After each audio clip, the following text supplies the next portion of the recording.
Bye guys. guys. Jangan lupa subscribe. Komen, share. Peter Guntur. Pintar gondol. Bye guys. Bye guys. Bye-bye. Bye-bye. Bye-bye guys. See you guys. See you guys. Dadah guys. Kita akan belajar tentang ada nabi, ada hamba-hamba Tuhan yang gagal mendidik anak-anaknya. Mereka anak-anaknya hancur, anak-anaknya berantakan. Tapi nabi dan pelayan Tuhan ini, hamba-hamba Tuhan ini dipakai Tuhan luar biasa. Bahkan dia menjadi orang kesayangan Tuhan. Ternyata kita sebagai orang tua itu memiliki dampak besar atas apa yang akan terjadi untuk anak-anak kita. Tergantung kita. Bagaimana kita mendidik, bagaimana kita membawa dia untuk lebih dekat Tuhan atau hidupnya lebih hancur. Guru yang paling berpengaruh di dalam kehidupan anak-anak kita adalah kelakuan kita sendiri sebenarnya. Bukan guru di sekolah. Jadi apa yang kita lakukan, apa yang kita perbuat, apa yang kita katakan, itu semuanya akan dicontoh kepada anak-anak kita. Dan anak-anak akan mengambil keputusan seperti kita ngambil keputusan. Makanya kita sebagai orang tua harus bijaksana. Kita harus melakukan seperti apa yang Tuhan mau. Kita harus mengerti firman.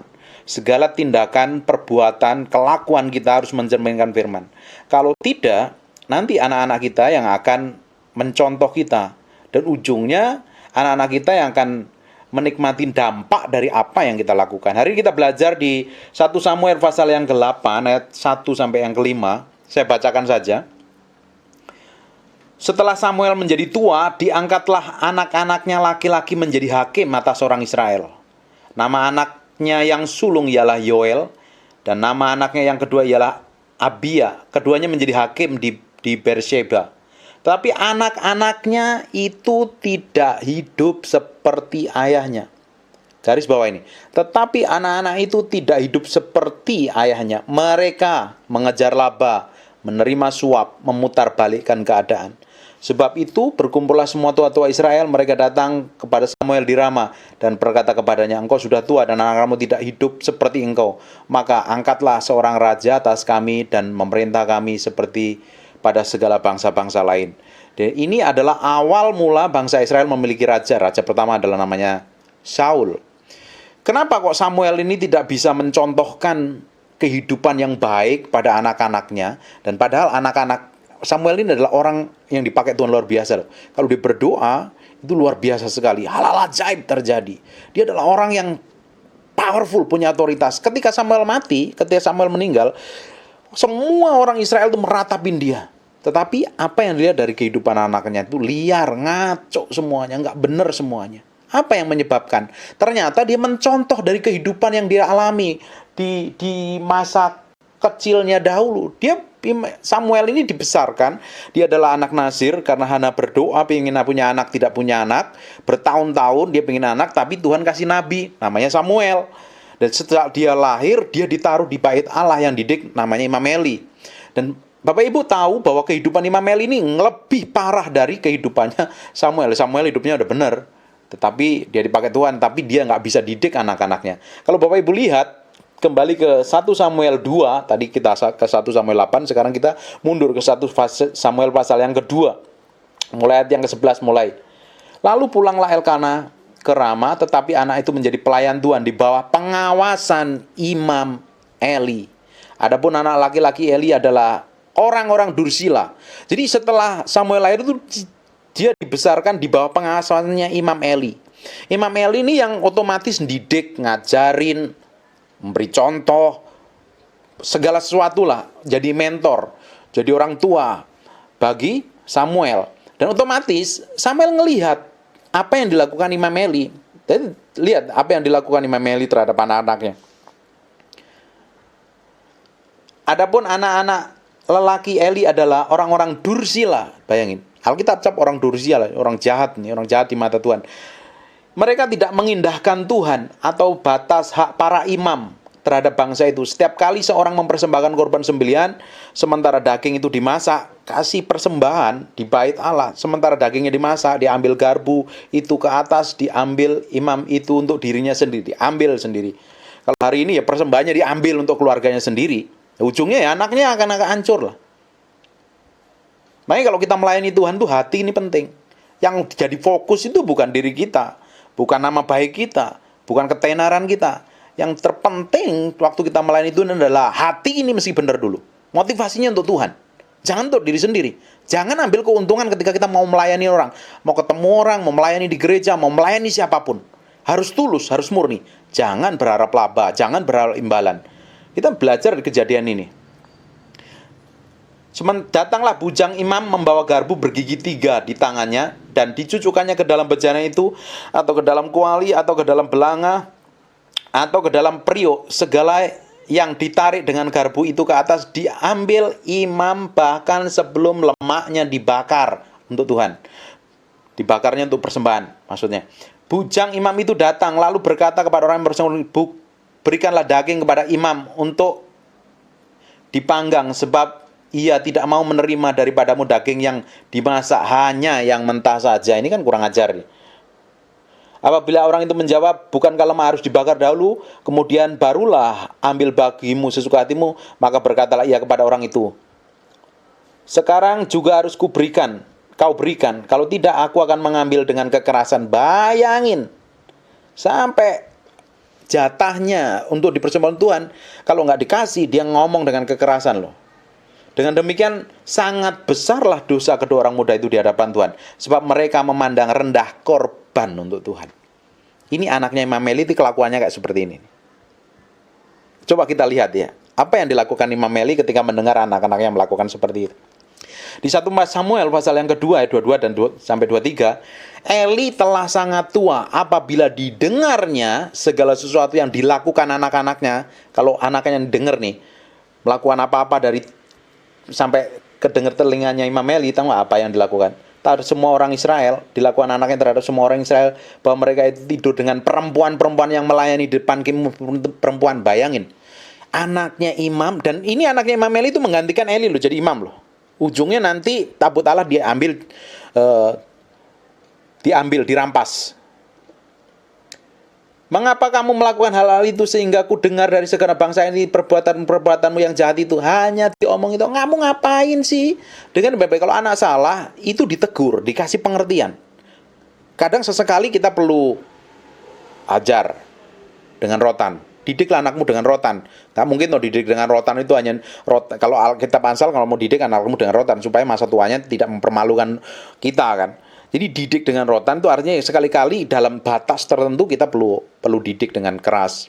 Maksudnya dipukul. Tapi pukul jangan apa yang pukul pantatnya, karena itu banyak lemaknya.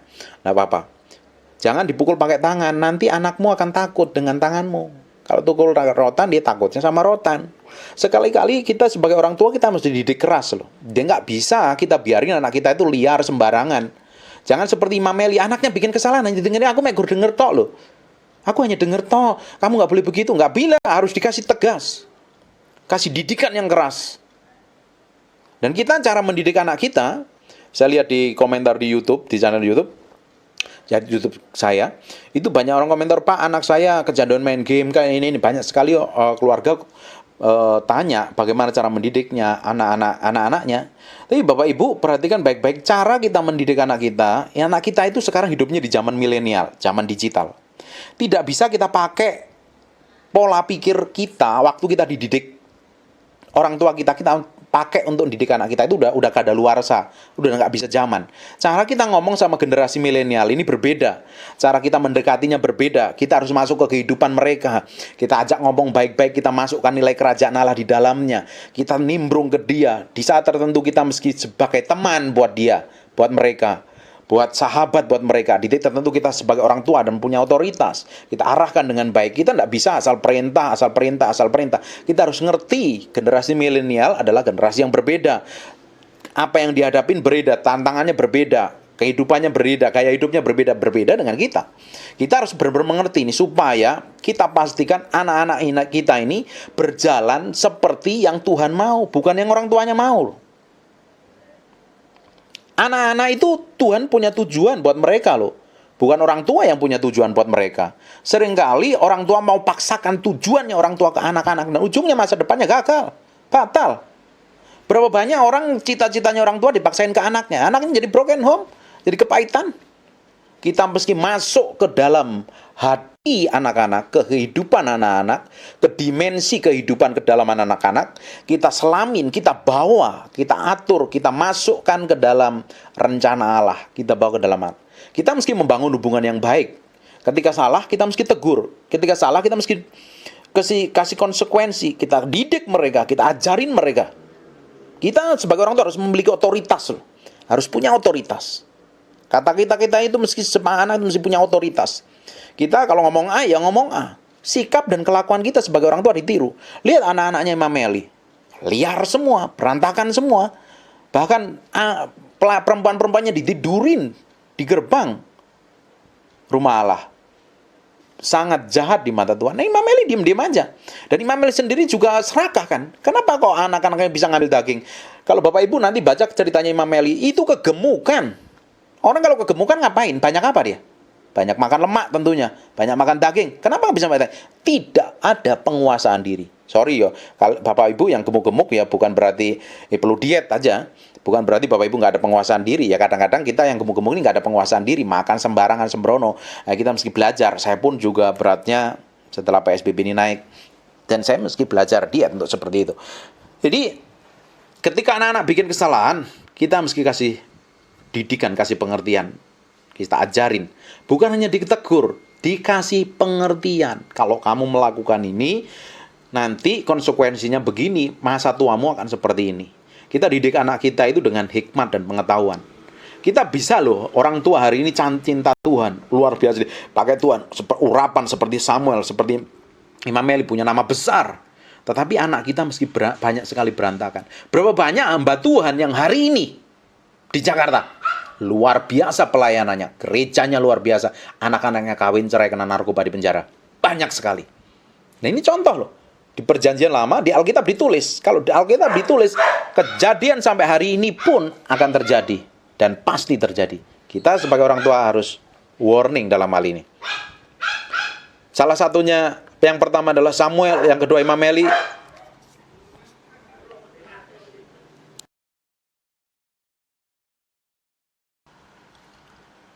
Kita belajar dari Daud, kehidupan Daud ya. Daud itu sangat mengerikan sekali. Dia adalah orang yang dipakai Tuhan luar biasa. Dia adalah orang kesayangan Tuhan sendiri. Tapi anak-anaknya mencontoh dari kehidupan yang dilakukan setiap hari. Hasilnya apa? Rusak semua. Dan ujungnya apa yang mereka alami? Kacau. Anak-anaknya berantakan. Kerajaannya terpecah belah. Dan ujungnya apa yang kita pelajari dari mereka sangat mengerikan sekali. Bapak Ibu bisa lihat ya, nanti baca di kehidupan Daud. Ketika Daud melakukan perzinahan, dosanya itu nempel. Memang dosanya diampunin. Kan Tuhan ngomong, pedang tidak akan pernah berhenti dari keluargamu.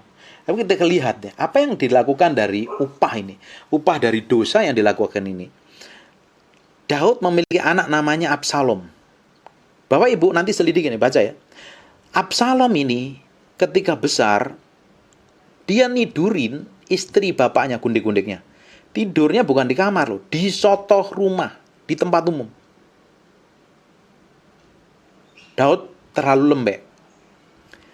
Tahu nggak Bapak Ibu, ketika Salomo lahir, Tuhan kasih nama buat Salomo sebenarnya. Namanya bukan Salomo. Namanya kalau tidak salah Yedija. Kasih nama anak ini namanya Yedija. Tapi Daud tidak ubah anak itu sebagai Yedija, tapi tetap dikasih nama Salomo. Karena dia tahu, menurut pengalaman Daud, bahwa kalau orang ikut Tuhan, Tuhan pasti akan bawa ke dalam peperangan-peperangan, hal-hal yang mengerikan. Tapi ujungnya kita lihat Salomo, mengerikan sekali loh. Untungnya waktu dia terakhir sebelum dia meninggal, dia nulis kitab pengkhotbah. Dan dia bertobat. Tapi lihat kehidupannya. Dia jadi penyembah berhala, dia kawin dengan perempuan-perempuan orang di luar Israel, dan dia berzina sekali. Dari satu Salomo, dari Absalom. Dari satu lagi ada nama anaknya, Daud itu memiliki anak, salah satunya namanya Dia memiliki anak. Salah satunya namanya Tamar. Bapak Ibu tahu nggak bahwa Tamar ini diperkosa oleh kakaknya sendiri? Tamar itu diperkosa oleh kakaknya sendiri loh, anaknya Daud loh. Bapak Ibu bisa perhatikan kenapa anak-anaknya rusak semua ini. Karena yang dicontoh adalah orang tuanya. Ketika orang tuanya melakukan hal yang buruk, kelakuan setiap harinya dicontoh dan menghasilkan seperti ini. Ini contoh di Alkitab. Jadi kita mesti belajar bahwa ada kejadian-kejadian yang tidak berkenan menurut saya. Kejadian-kejadian yang parah, yang gagal kita harus pelajarin. Bapak Ibu, ada bapak kita namanya Abraham. Yang terakhir kita belajar dari Abraham. Bapak Ibu lihat Abraham. Abraham ini melakukan hal-hal yang konyol menurut saya. Apa yang dilakukan Abraham? Abraham, Bapak Ibu baca di Kejadian pasal yang ke-20 dan 26. Ayat ke-20, Kejadian pasal 20 ayat yang pertama. Lalu Abraham berangkat dari situ ke tanah Negeb, dan ia menetap di Kades dan Syur, ia tinggal di Gerar sebagai orang asing. Ayat keduanya, Bapak Ibu lihat baik. Nanti ini khotbah saya posting di YouTube, Bapak Ibu bisa dengerin balik. Oleh karena Abraham telah mengatakan tentang Sarah istrinya, dia saudaraku, maka Abimelek raja Gerar itu menyuruh mengambil Sarah. Bayangin, istrinya sama Abraham dianggap saudara. Dan Abraham punya anak namanya siapa? Ishak. Betul? Dan Ishak pun melakukan hal yang sama. Di Kejadian pasal yang ke-26 ayat 8, setelah beberapa lama ia ada di sana, pada suatu kali menjenguklah Abimelek orang Filistin itu dari jendela. Maka dilihatlah Ishak sedang bercumbu-cumbuan dengan Ribka istrinya. Ayat yang ke-9, lalu Ahimelek memanggil Ishak dan berkata, sesungguhnya dia istrimu? Masakan engkau berkata dia saudaraku? Jawab Ishak kepadanya, karena pikirku jangan-jangan aku mati karena dia. Dicontoh. Kelakuan kita dicontoh oleh generasi di bawah kita. Kita harus meninggalkan warisan yang baik, karakter yang baik. Kita bangun karakter kita, sikap kita, kelakuan kita. Dengerin baik-baik ini. Generasi kita ini, kita harus meninggalkan satu generasi yang takut akan Tuhan.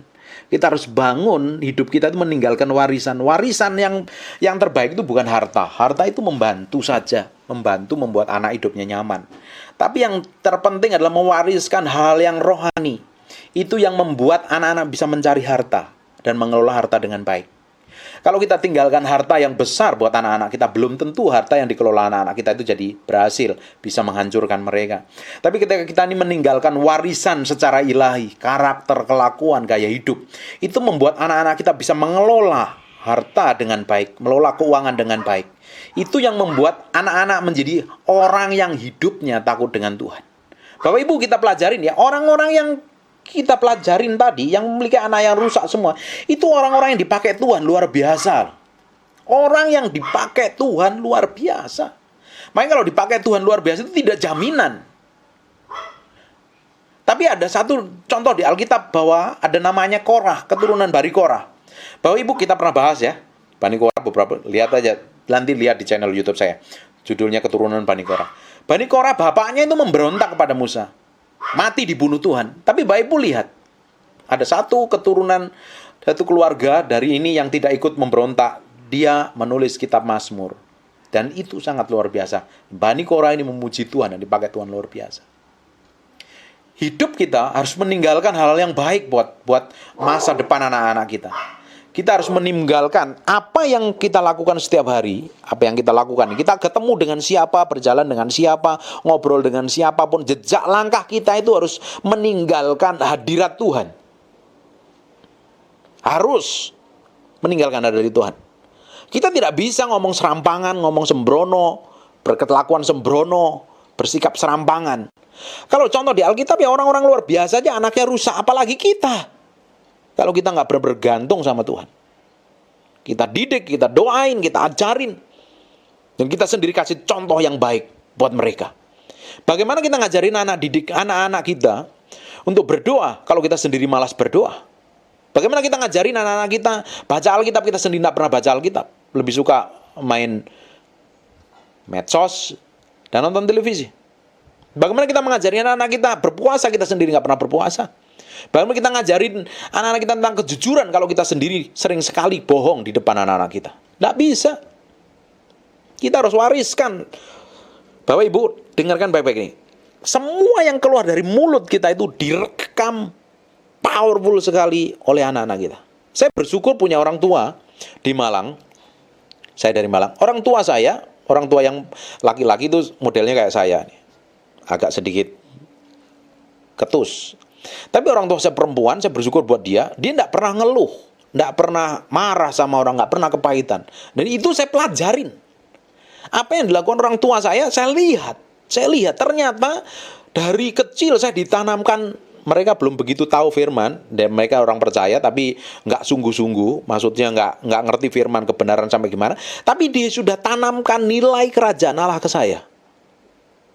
Waktu itu saya nggak ngerti, tapi ditanamkan terus, ditanamkan. Bagaimana kalau kamu disakitin orang, bagaimana kamu bersikap? Harusnya kita marah, tapi dia responnya gimana? Terus saya ditanamkan hal-hal itu. Bagaimana ketika dia ditipu orang, responnya orang tua saya, terutama yang ibu saya, itu sangat alkitabiah sekali. Ketika disakitin orang, ketika dicemooh, ketika difitnah, dia bersikap seperti Tuhan bersikap. Tidak heran. Saya itu bangga ngelihat orang tua saya. Dia mewariskan hal-hal yang ilahi buat saya. Makanya sampai hari ini saya bisa ngajar orang. Saya bisa jadi hamba Tuhan.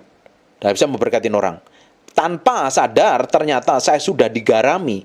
Saya sudah dipahat nilai-nilai kerajaan Allah dalam hati saya. Melalui sikap dan kelakuan dan perbuatan orang tua saya.